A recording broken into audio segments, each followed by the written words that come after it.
আজকে এই করোনার মধ্যে নতুন 2020-21 শিক্ষাবর্ষে যারা ভর্তি হয়েছো তাদের শুভেচ্ছা, স্বাগতম। তোমাদের আমি আজকে যে ক্লাসটা নেব, তোমরা যদি এই ক্লাসটা দেখো তোমাদের অনেক কাজে লাগবে এবং অনেক উপকার হবে। তোমাদের উদ্দেশ্যেই আজকে আমার ক্লাসটা শুরু হচ্ছে। তোমরা ভালো থেকো। করোনার মধ্যে এদিক সেদিক ঘোরাফেরা না করে সামাজিক দূরত্ব বজায় রেখে বাড়িতে অবস্থান করবে এবং ভালো থাকবে। যেমন নিয়মিত করোনার হাত থেকে রক্ষা পাওয়ার জন্য যে সমস্ত পন্থা বা যে সমস্ত অবস্থা তোমাদের অবলম্বন করতে হবে সেইগুলো অবশ্যই মেনে চলবে। আজকে আমি তোমাদের মূলত ইলেকট্রন বিন্যাস, আমরা কোয়ান্টাম সংখ্যা পড়ছি, কোয়ান্টাম সংখ্যা থেকে মৌলের ইলেকট্রন বিন্যাস করতে গেলে কতগুলো নিয়ম আমাদের মানতে হয়। সেই নিয়মগুলোর মধ্যে প্রথম যে নিয়মটা আসে, যেমন আও বাও নিয়ম, আও বাও নীতি। 2 নম্বর যেমন আসে পলির বর্জন নীতি, পলির বর্জন নীতি। 3 নম্বর যেমন আসে হুন্ডের নিয়ম। তাহলে আও বাও নীতি, পলির বর্জন নীতি, হুন্ডের নিয়ম। এই 3টি নিয়ম সম্পূর্ণ করতে পারলে আমরা সমস্ত মৌলের ইলেকট্রন বিন্যাস করতে পারব। আজকে আমি আলোচনা করব আও বাও নিয়ম নিয়ে। আও বাও নিয়ম নিয়ে মৌলের ইলেকট্রন বিন্যাস সম্পর্কে আলোচনা করব। আও বাও নিয়ম বা আও বাও নীতি নিয়ে আমরা মৌলের ইলেকট্রন বিন্যাস করব। আও বাও কোনো বিজ্ঞানীর নাম নয়। আও বাও এটা জার্মান ভাষা, যার অর্থ হচ্ছে বিল্ডিং আপ। একটার পর একটা ইট সাজিয়ে যেমন একটা বৃহৎ বিল্ডিং তৈরি করা হয়, তেমনি পরমাণুর ইলেকট্রনগুলোও একটার পর একটা সজ্জিত হয়ে আস্তে আস্তে 1 থেকে 118 পর্যন্ত মৌলের ইলেকট্রন বিন্যাস করার নিয়ম বা করা যায়। তারই প্রথম যে নিয়মটা, সেই নিয়মটাই হচ্ছে আও বাও নিয়ম। এই আও বাও নিয়মে বলা হয়েছে মৌলের ইলেকট্রনগুলো সর্বপ্রথম সর্বনিম্ন শক্তি স্তর পূরণ করবে। সর্বনিম্ন শক্তি স্তর পূরণ করার পরে আস্তে আস্তে এরা উচ্চ শক্তি স্তরে গমন করবে। তাহলে প্রথমে মৌলের ইলেকট্রনগুলো নিম্ন শক্তির স্তর পূরণ করবে। নিম্ন শক্তির স্তর পূরণ করার শেষ হলে এরা উচ্চ শক্তির স্তরে গমন করবে। এই নিয়ম অনুসারে আমরা দেখতে পাই 1 থেকে অর্থাৎ হাইড্রোজেন থেকে আর্গন পর্যন্ত অর্থাৎ 18 পর্যন্ত মৌলের ইলেকট্রন বিন্যাসে কোনো ব্যতিক্রম নাই। যেমন হাইড্রোজেনের যখন আমরা ইলেকট্রন বিন্যাস করি লিখি 1s1, হাইড্রোজেন পরে হিলিয়াম যখন আসে তখন 1s2, হিলিয়ামের পরে লিথিয়াম যখন আমরা লিখি তখন লিখি 1s2 2s1, লিথিয়ামের পরে বেরিলিয়াম যখন লিখি তখন আসি 1s2 2s2, যখন আমরা বোরন 5 লিখি তখন আসি 1s2 2s2 2p 1।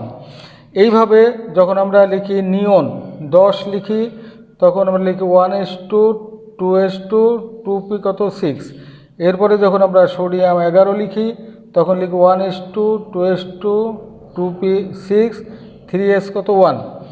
এইভাবে যখন আমরা পটাশিয়াম 19 আর্গন, এইভাবে আমরা এখন আর্গন 18 লিখি তখন লিখি 1s2 2s2 2p 6 3s2 3p 6 2 2 4 10 2 18। তাহলে আর্গন পর্যন্ত নিয়মের কোনো ব্যতিক্রম ঘটে না। কিন্তু পরমাণুর যে শক্তি স্তর, ইলেকট্রন বিন্যাসের যে শক্তি স্তর, এই শক্তি স্তরগুলো আমরা দেখতে পাই যে প্রথম নিম্ন শক্তির স্তর হচ্ছে কে, তারপরে টেল, তারপরে টেম, তারপরে আস্তে আস্তে কী হচ্ছে শক্তি স্তর বৃদ্ধি পাওয়াতে এই শক্তি স্তর বৃদ্ধি পাওয়াতে ইলেকট্রন ধারণ ক্ষমতা আস্তে আস্তে বৃদ্ধি পাচ্ছে। ইলেকট্রন ধারণ ক্ষমতায় আমরা দেখতে পাই কে সেলে 2টা, এল সেলে 8টা, এম সেলে 18টা এবং এন সেলে 32টি ইলেকট্রন থাকতে পারে, 32টা ইলেকট্রন থাকতে পারে। কিন্তু আর্গন পর্যন্ত আমরা তাহলে দেখতে পেলাম যে ইলেকট্রন বিন্যাসে 2 8 এম শক্তি স্তরে কত হচ্ছে 8টা ইলেকট্রন আসছে। এইবার যখন পটাশিয়াম 19-এর আমরা বিন্যাস করি তখন এটার বিন্যাস 1s2 2s2 2p6 3s2 3p6 হয়ে 3 সঙ্গে কিন্তু 3D ছিল, না থেকে 4s1 যায়। অর্থাৎ তৃতীয় শক্তি স্তর M পূর্ণ না করি, তৃতীয় শক্তি স্তর M এ ইলেকট্রন ধারণ ক্ষমতা 18টা, তৃতীয় শক্তি স্তর পূরণ না করে ইলেকট্রন চতুর্থ শক্তি স্তরে চলে যাচ্ছে। এইভাবে যখন আমরা স্ক্যান্ডিয়াম 21 দেখি তখন 1s2, 2s2, 2p6, 3s2, 3p6, 4sকে পূরণ করি, আবার 3dতে একটি ইলেকট্রন যায়। অর্থাৎ M শক্তি স্তরে 19 এবং 20 নম্বর ইলেকট্রনটা M শক্তি স্তরে যায়, কিন্তু 21 নম্বর শক্তি স্তর আবার নিচের শক্তি স্তরে ফিরে আসে, 3dতে 3d অর্থাৎ 3 নম্বর শক্তি স্তরে ফিরে আসে। এই যে পটাশিয়ামের 19তম ইলেকট্রনটি, তাহলে এর মাঝে 3d ছিল, 3dতে না যে 4sে যায় কেন, এইটাকেই ব্যাখ্যা করার জন্য আবার স্ক্যান্ডিয়ামের 21তম ইলেকট্রনটি, এরপরে 3dর পর 4p আছে, 4pতে না যে 3dতে যায় কেন, 3dতে যায় কেন, এই নিয়মটা যখন আমরা পড়তে যাই বা বলতে যাই তখনই আমাদের একটা নীতির কথা চলে আসে। সেই নীতিটাই হচ্ছে আও-বাও নীতি। এই আও-বাও নীতিতে বলা আছে যে ইলেকট্রন সবসময় নিম্ন শক্তির উপস্তরে থাকতে চায়। কে নিম্ন শক্তির আর কে উচ্চ শক্তির, তা n+l এর যোগফল থেকে পাওয়া যায়। l এর মান 0, 1, 2, 3 ইত্যাদি যখন হয়, l এর মান 0 হলে s উপস্তর, 1 হলে p, 2 হলে d আর 3 হলে f উপস্তর হয়। এখন দেখা যায় যে এখান থেকে যদি আমরা এখন বিন্যাস করি 3d আর 4s, এই 3d আর 4s এই দুইটি উপস্তরের মধ্যে কে নিম্ন শক্তির, কে নিম্ন শক্তির, তাই এখান থেকে নির্ণয় করা যায়। যেমন 3d n+n এর মান বসালে 3 + 2 = 5 হয়, 4 + s এর মান 0 হলে 4 হয়। আমরা এখানে দেখতে পাচ্ছি 3d এবং 4s এর n+l এর যোগফল, n+l এর যোগফল 4s এ কম, 4s এ কম, 4s এ 4 আর 3dতে 5, তার মানে 4s < 3d, 4s < 3d। তাই এই পটাশিয়ামের 19তম ইলেকট্রনটি 3dতে না যেয়ে 4sে যায়। তাহলে 3dর চাইতে 4s নিম্ন শক্তির উপস্তর। যেহেতু আও-বাও নিয়মে বলা হয়েছে ইলেকট্রন প্রথমে নিম্ন শক্তির উপস্তরে যাবে, তারপর উচ্চ শক্তির উপস্তরে প্রবেশ করবে। কে নিম্ন শক্তির আর কে উচ্চ শক্তির উপস্তর, তা n+l এর যোগফল থেকে পাওয়া যায়। n+l এর যোগফল থেকে আমরা দেখতে পাচ্ছি 3d এবং 4s এই দুইটি উপস্তরের মধ্যে 4s নিম্ন শক্তির, তাই পটাশিয়ামের 19তম ইলেকট্রনটি 3dতে না যেয়ে 4sে যায়। এবং 19-এর পরে ক্যালসিয়াম 20, এটা দেখা যায় 4s পূর্ণ করবে, 1s2, 2s2, 2p6, 3s2, 3p6, এই 4s2 পূর্ণ করলো। পূর্ণ করার পরে স্ক্যান্ডিয়ামে যাই দেখা যাচ্ছে 1s, 2s, 2p, 3s, 3p, 4s, 3d, 4p, এরপরে 3d এখানে দেব, তাহলে 4p, 4s এর পরে কি আছে 4p, আর একটা উপস্তর আছে। তাহলে স্ক্যান্ডিয়ামের 21তম ইলেকট্রনটি 4pতে না যেয়ে 3dতে যাচ্ছে কেন, তাহলে 3d আর 4p এই দুইটি উপস্তরের মধ্যে n+l এই নিয়মে যদি আমরা যাই তখন দেখতে পাই এর মান আসে 3 + 2 = 5, যোগফল 5 হয়, আর 4pতে 4 + 1 = 5 হয়। তার মানে দুইটি 3d এবং 4p দুইটি উপস্তরের যোগফল সমান। যখন এর যোগফল সমান হয়ে যায় তখন প্রধান শক্তি স্তর যা ছোট সে হয় নিম্ন শক্তির উপস্তর, প্রধান শক্তি স্তর যা ছোট সে হয় নিম্ন শক্তির উপস্তর। তাই স্ক্যান্ডিয়ামের 21তম ইলেকট্রনটি 4pতে না যেয়ে 3dতে যায়, 4pতে না যেয়ে 3dতে যায়। এইভাবে ধারাবাহিকভাবে একটা অরবিট অর্থাৎ একটা উপস্তর, একটা শক্তি স্তর পূর্ণ না হতেই ইলেকট্রন আরেকটা শক্তি স্তরে যেতে পারে। কেন পারে, সেটাই হচ্ছে কে নিম্ন শক্তির আর কে উচ্চ শক্তির উপস্তর, তা নির্ণয় করা হয় n+l এর যোগফল থেকে। এই n+l এর যোগফল যদি যা ছোট n+l এ যে উপস্তর দুইটি পাশাপাশি উপস্তরের মধ্যে যার যোগফল ছোট সে হয় নিম্ন শক্তির, যার বেশ বড় সে হয় উচ্চ শক্তির উপস্তর। তাই ইলেকট্রন যেহেতু নিম্ন শক্তির উপস্তর পূর্ণ করার পরে উচ্চ শক্তির স্তরে গমন করে। আবার যখন দুইটি উপস্তরের যোগফল সমান হয়ে যায় তখন যে সমান হয়ে যায় যে উপস্তরের প্রধান শক্তি স্তর ছোট সে হয় নিম্ন শক্তির উপস্তর। তাহলে প্রথমে নিম্ন শক্তির উপস্তর পূরণ করবে, তারপর উচ্চ শক্তির উপস্তরে যাবে। এই যে ধারাবাহিকতা, এইটাকে মনে রাখার জন্য আমরা এটাকে ছকের সাহায্যে ব্যাখ্যা করতে পারি। অর্থাৎ ইলেকট্রন বিন্যাসের যে একটা উচ্চ ক্রম, এই উচ্চ ক্রমটাকে আমরা খুব সহজেই ব্যাখ্যা করতে পারি।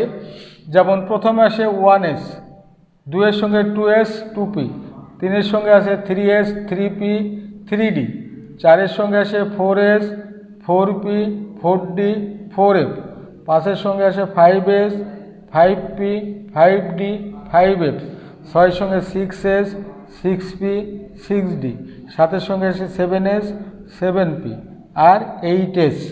এইটাকে যদি আমরা এইভাবে ব্যাখ্যা করি, কে নিম্ন শক্তির আর কে উচ্চ শক্তির, আমরা সহজেই এটাকে সাজাতে পারবো। এইটাকে আমরা যখন লিখব তখন অটোমেটিক দেখা যাবে কি যে 1s এর পরে আসবে 2s, এইভাবে মানে সংখ্যাপথে নামবো, ফাঁকা পথ দিয়ে উপরে উঠবো, আবার সংখ্যাপথে নেমে আসবো, সংখ্যাপথে নামবো, ফাঁকা পথ দিয়ে উপরে উঠবো, আবার সংখ্যাপথে নেমে আসবো, ফাঁকা পথ দিয়ে উপরে উঠবো, সংখ্যাপথে নামবো, ফাঁকা পথ দিয়ে উপরে উঠবো, সংখ্যাপথে নামবো, ফাঁকা পথ দিয়ে উপরে উঠবো, সংখ্যাপথে নামবো। এইভাবে আমরা যে ছকটা তৈরি করব সেটা 1s 2s, তারপরে 2p 3s 3s, তারপরে 3p 4s 3d 4p 5s 4d 5p 6s, তাহলে 5p 6s, তারপরে 4f 5d 6p 7s, 5f 6d 7p 8s। এইটাকে দেখা যায় যে কে বড় আর কে ছোট, যে হার মধ্যে থাকে সে হয় বড়, সে হয় যে হার মধ্যে থাকে সে হয় বড়। তাহলে এখানে যে ছকটা আমরা করলাম, যেটা সাজালাম, সেই ছকটা আমরা দেখতে পাচ্ছি যে প্রথমে 1s 2s 2p 3s 3p, কিন্তু 3-এর সঙ্গে d থাকা সত্ত্বেও চলে আসছে 4s 3d 4p 5s 4d 5p 6s 4f 5d 6p 7s 5f 6d 7p 8s। এখানে একটা সন্দেশ সাহায্যে আমরা বলতে পারি, এটা গানের সন্দেশ সাহায্যে, যে শোনো শোনো প্রিয়া শোনো, ডিপিএস খোলো ডিপিএস খোলো, এফডিপিএস খোলো এফডিপিএস খোলো। এইভাবে আমরা এখানে প্রথমে আমরা যখন কোয়ান্টাম সংখ্যা থেকে আসছিলাম তখন পাইছিলাম শুধু 1s, 2-এর সঙ্গে পাইছিলাম 2s এর সঙ্গে 2p, 3-এর সঙ্গে 3s 3p 3d, 4-এর সঙ্গে পেয়েছিলাম 4s 4p 4d 4f এই 10টা সংখ্যা পাইছিলাম, 1 2 3 4 5 6 7 8 9 10, 10টা অরবিটাল পেয়েছিলাম। কিন্তু আমরা যখন ইলেকট্রন বিন্যাস করতে যাচ্ছি তখন দেখা যাচ্ছে এই 10টা সংখ্যা 20টা সংখ্যায় পরিণত হয়েছে। এর কারণই হচ্ছে ইলেকট্রন সবসময় একটা শক্তি স্তর নির্দিষ্ট পরিমাণ ইলেকট্রন দ্বারা পূর্ণ না হতেই তার যতটুকু ধারণ ক্ষমতা, সেই ধারণ ক্ষমতা অনুযায়ী পূর্ণ না হতেই আরেকটা স্তরে চলে যায়, যেটা n+l থেকে আমরা এটাকে নির্ধারণ করতে পারি। ফলে আমরা একটা উচ্চক্রম পাচ্ছি 1s 2s 2p 3s 3p এই পর্যন্ত 18, আর্গন পর্যন্ত কোনো ব্যতিক্রম নাই, কিন্তু আর্গনের পর থেকেই ব্যতিক্রম শুরু হয়েছে। এখন তো আমরা একটা মৌলের ইলেকট্রন বিন্যাস করি, মনে করলাম জিঙ্ক 30, আমরা ইলেকট্রন বিন্যাস করব। আহ্বান নিয়ম অনুসারে 1s2 2s2 2p6 3s2 3p6 4s2 3d10 2 আর 2 4 6 10 2 12 18 2 20 আর 10 30। কিন্তু ইলেকট্রন বিন্যাস করলাম আহ্বান নিয়ম অনুসারে। কিন্তু যখন আমরা এইটাকে সম্পূর্ণ বললে অবশ্যই একই প্রধান শক্তি স্তর, একই শক্তি স্তরে থাকতে হবে।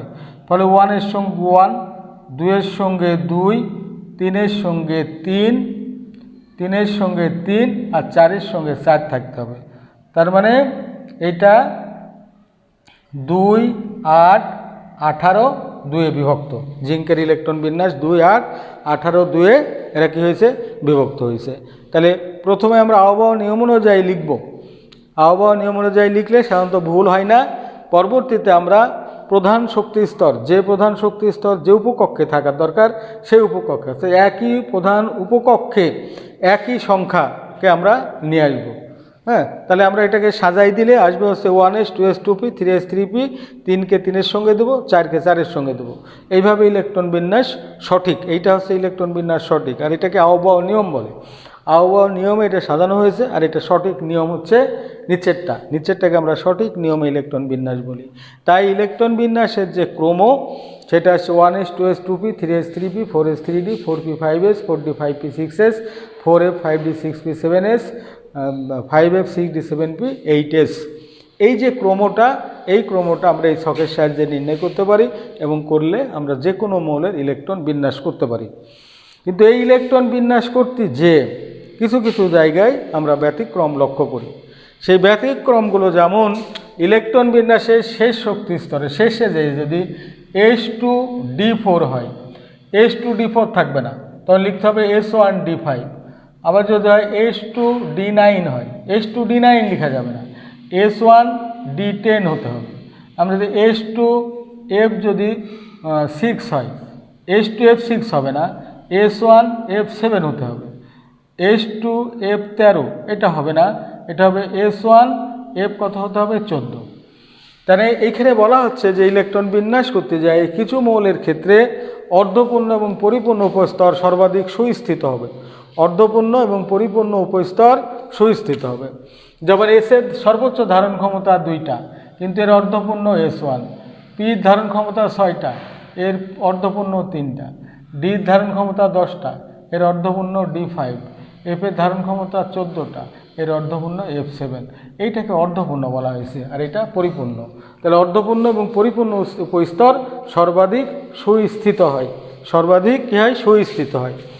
এই নিয়ম অনুসারে দেখা যায় যে ক্রোমিয়াম একটা মৌল, ক্রোমিয়াম 24, যার ইলেকট্রন বিন্যাস করলে আসে 1s2 2s2 2p6 3s2 3p6 4s2 3d4 2 আর 2 4 6 10 2 12 18 2 20 7 24। কিন্তু এইটাকে যদি আমরা সাজাই লিখি, তখন এই 3dটা চলে আসবে কোথায়, 3-এর ঘরে 3 আসবে, অর্থাৎ 3d এটা 4 হবে, 4s এটা তখন 2 হয়ে যাচ্ছে। তাহলে 4sকে পূর্ণ করার পরে 3dতে ইলেকট্রন যায়। তাহলে এইটা নিয়ম হলো। কিন্তু এখানে বলা আছে কখনোই D4 হবে না, D কখনোই 4 হবে না, D কখনোই 9 হবে না। এই জন্য সঠিক বিন্যাস অর্ধপূর্ণ অর্থাৎ সুস্থিত করার জন্য 1s2 2s2 2p6 3s2 3p6 3d5 হয়ে যাবে, 4s1 হয়ে যাবে, 4s1 হয়ে যাবে। কারণ এখানে বলা আছে অর্ধপূর্ণ এবং পরিপূর্ণ উপস্থিত সর্বাধিক সুস্থিত। তাহলে ক্রোমিয়ামের ইলেকট্রন বিন্যাসকে সুস্থিত করার জন্য তার 4s2 থেকে একটি ইলেকট্রন 3dতে এসে 3dকে অর্ধপূর্ণ করবে, এবং 4s নিজেও অর্ধপূর্ণ হবে। অনুরূপে কপার 29, যেমন এটার বিন্যাস 1s2 2s2 2p6 3s2 3p6, 3-এর সঙ্গে যে 3 দিন 3d9 4s2 রেখে 3d9 হয়, কিন্তু এটা কখনোই হবে না, কারণ এখানে d কখনোই 9 হয় না, যার কারণে 1s2 2s2 2p6 3s2 3p6 3d এটা 10 হয়ে যাবে, 4s1। যেহেতু অর্ধপূর্ণ এবং পরিপূর্ণ উপস্তর সর্বাধিক কী হয়, সর্বাধিক সুস্থিত। এই সুস্থিত অর্জন করার জন্য ক্রোমিয়ামের ক্ষেত্রে 4s2 থেকে একটি ইলেকট্রন 3dতে আসবে, আর কপারের ক্ষেত্রে 4s থেকে একটি ইলেকট্রন 3dতে এসে পূরণ করবে, 3dতে এসে পূরণ করবে। এছাড়াও n+l নিয়মে দেখা যায় যে n+l নিয়মে দেখা যায় আরও কিছু ব্যতিক্রম ঘটে। সেখানে দেখা যায় যে অ্যাক্টিনিয়াম এবং ল্যান্থানাম এই দুইটি মৌলের ক্ষেত্রে ইলেকট্রন বিন্যাসের কিছু ব্যতিক্রম দেখা যায়, ইলেকট্রন বিন্যাসের কিছু ব্যতিক্রম দেখা যায়। যেমন 4f-এর সঙ্গে আছে 5d, 4f-এর পরে আছে 5d, 5f-এর পরে আছে 6d। এখন 4f আর 5d এই দুইটি অরবিটাল 4f আর 5d, এই দুইটির n+l যখন আমরা যোগ করি 4 যোগ 3 সমান 7 হয়, 5 যোগ 2 সমান কত হয়? 7 হয়। তাহলে দুটি সমান হয়ে গেল। দুটি সমান যদি হয়ে যায়, যার প্রধান শক্তি স্তর ছোট, ইলেকট্রন সেখানে যাওয়ার কথা, 4f এ যাওয়ার কথা। অনুরূপে দেখা যায় 5f আর 6d, 5f আর 6d এটার মধ্যে দেখা যায় 5 যোগ 3 সমান হয় 8, 6 যোগ d2 সমান হচ্ছে 8। দুইটি দেখা যাচ্ছে সমান হয়ে যাচ্ছে। তাহলে দুইটি যখন সমান হয়ে যায়, দুইটি অরবিটালের যোগফল যখন সমান হয়ে যায়, তখন যার প্রধান শক্তি স্তর ছোট, ইলেকট্রন সেখানে যাওয়ার কথা। কিন্তু দেখা যায় যে এখানে কিছু ব্যতিক্রম ঘটে। সেই ব্যতিক্রমে 4f এর পর ইলেকট্রন না যাই 5d-তে যায়, আবার 5f এর পর ইলেকট্রন না যেয়ে d-তে ইলেকট্রন অবস্থান করে। তার মানে এখানে দুইটি অরবিটাল বা উপস্তরের n+l এর যোগফল সমান হওয়া সত্ত্বেও n+l নিতে এরা মানে না। এই মানে না হেতু বলা হয়েছে যে n+1 × d ও nf এর শক্তির পার্থক্য, n+1 × d ও nf এর শক্তির পার্থক্য অত্যন্ত কম। এই কম হওয়ার কারণে যে d এবং f এই দুইটি অরবিটালের মধ্যে ইলেকট্রন f এ না থেকে কোথায় চলে আসে? d-তে চলে আসে। তাই ল্যান্থানামের যখন আমরা ইলেকট্রন বিন্যাস করি, ল্যান্থানাম 57 যখন আমরা বিন্যাস করে আসি 1s2, 2s2, 2p6, 3s2, 3p6, 4s2, 3d10, 4p6, 5s2, 4d10, 5p6, 6s2, 4f। 2 আর 2 4 আর 6 10, 2 12, 18, 2 20, 10 30, 6 36, 2 38, 48 আর 6 48, 50, 54, 2 56, 1 57। 4f এর পর ইলেকট্রনটা আসার কথা ছিল, কিন্তু এর পরের উপস্তরটাই 5d। এই 4 এবং 5d এটার মধ্যে কন্ট্রাডিকশনে দেখা যাচ্ছে কি, যে এই ল্যান্থানামের আহ্বায়ক নিয়ম অনুসারে সর্বশেষ ইলেকট্রনটা 4f এ যাওয়ার কথা, কিন্তু 4f এবং 5d এই দুইটি উপস্তরের মধ্যে শক্তির পার্থক্য অত্যন্ত কম হওয়ার কারণে এবং f এর চাইতে d অরবিটাল ছোট হওয়াতে f এখানে শূন্য হয়ে ইলেকট্রনটা d-তে চলে যায়, d-তে চলে যায়। তাই এর সঠিক ইলেকট্রন বিন্যাস হচ্ছে 5d1।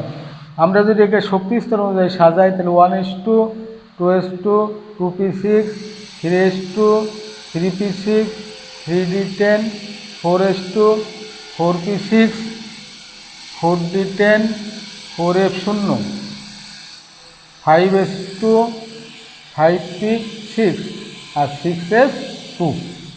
2 আর 2 4 আছে 10, 2 12, 18, 10 28, 30, 36, 46, 47, 48, 50, 54, 2 56 আর 5d 5-এর সঙ্গে d 5d1, 6s2। তাহলে ইলেকট্রনটা 4f এ না যায় 5d-তে যায়, কারণ 4f এর চাইতে 5d নিম্ন শক্তির উপস্তর।